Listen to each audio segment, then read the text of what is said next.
Mga kapuso, may paalala po ang Department of Health. Huwag natin pababayaan daw ang ating kalusugan sa gitna ng kasiyahan ngayong Pasko. Tuwing Kapaskuhan kasi, dumarami ang bilang ng mga Pilipinong nagkaka-stroke o inaatake sa puso. Nakatutok sila, Alvis. Bago mag-enjoy ng gusto, babala mula sa mga health expert, ang pinakamasayang bahagi ng taon maaari ring maging deadliest. Pagpasok daw kasi ng Nobyembre, kapag nagsimula ng lumamig ang panahon, nagisimula ring dumami ang bilang ng mga kaso ng stroke at heart attack. Nagpatuloy raw ito hanggang Enero.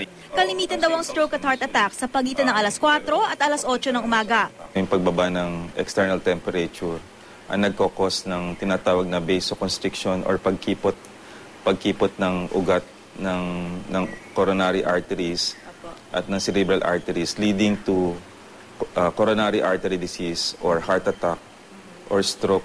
Nakakasama rin daw ang sobrang pagkain ng mga mataba, maalat at matamis na pagkain. Nandiyan pa ang puyatan sa kabi-kabilang Christmas party. Pati ang stress sa traffic at last-minute Christmas shopping. Enhance ang stress dyan during the holiday season. Kung mapapansin mo, ang Pilipinas ang isa sa pinakamahaba o pinakamahabang holiday season. Kailangan yan, may relaxation time tayo. Hindi tayo every night napupuyat halos. Katunayan, umaakyat daw ng triple ang bilang ng mga stroke at heart attack, lalo pagsapit ng Pasko at Bagong Taon at mga bisperas nito.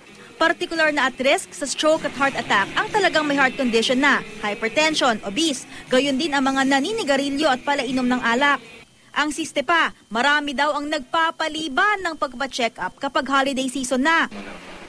Para matiyak ang masayang Kapaskuhang malayo sa sakit, payo ng mga doktor, magpa-check up na bago pa ang holiday season, lalo na kung may iniindan ng karamdaman. Magsuot ng mga panlamig kung kailangan.